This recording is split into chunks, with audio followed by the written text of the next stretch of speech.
Ever wondered how to get started with Java? A powerful, versatile, and widely used language, Java opens up exciting opportunities in the world of programming. Think of Java as a key player in the tech field. It's not just a language, it's a toolbox used for everything from web development and mobile app creation to enterprise-level application building.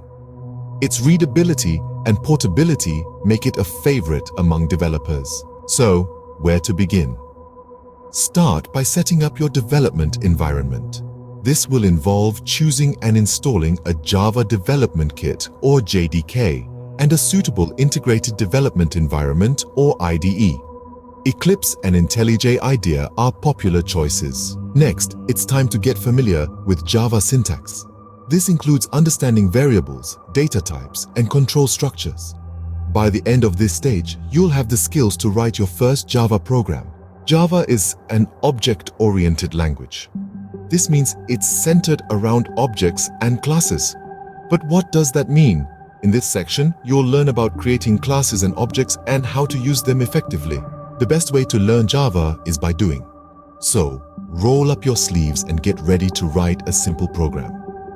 This hands-on approach will help solidify your understanding of Java. No programmer is perfect, and errors are part of the journey. That's why learning how to debug is crucial.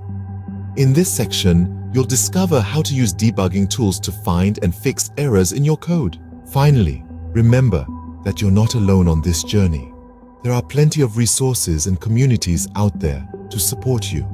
From online tutorials to forums and communities, you'll find a wealth of knowledge and support. To sum things up, learning Java involves setting up your environment, understanding Java syntax, getting to grips with object-oriented programming, practicing with a hands-on project, learning to debug and troubleshoot, and tapping into resources and communities.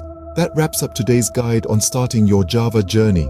Remember, practice is key, and with Java in your toolkit, you're equipped to make a significant impact in the world of programming. Don't forget to subscribe to ByteBrewers for more tech tutorials and coding adventures. Thanks for tuning in, and see you in the next episode.